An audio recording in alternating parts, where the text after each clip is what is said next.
नगर शहरातील महात्मा फुले चौकात hit and run घटनेत दुर्दैवी मृत्यू झालेल्या तरुणाच्या कुटुंबियांचं आमदार संग्राम जगताप यांनी भेट घेत सांत्वन केलंय।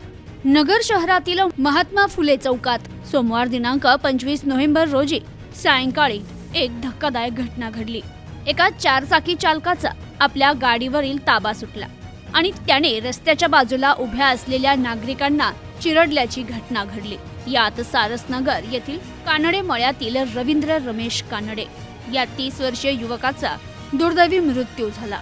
दरम्यान नगरचे आमदार संग्राम जगताप हे मुंबईत असताना त्यांना या घटनेची माहिती मिळाली असता ते तात्काळ नगरला आले आणि त्यांनी मयत कानडे कुटुंबियांची भेट घेत सांत्वन करीत हिट अँड रन करणाऱ्या त्या व्यक्तीवर कडक कारवाई करण्याच्या सूचना पोलिसांना दिल्या। या अशा घटनेमध्ये एखाद्या कुटुंबातील कर्ता पुरुष दुर्दैवी मृत्युमुखी पडल्यास त्या कुटुंबावर मोठं संकट कोसळतं।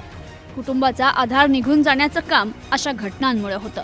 तर अशा घटना वारंवार घडण्याचं प्रमाण मोठ्या प्रमाणात वाढलं असून याबाबत विविध उपाययोजना होणं गरजेचं असून यासाठी राज्य सरकारकडे पाठपुरावा केला जाईल असं आमदार संग्राम जगताप यांनी सांगितलं।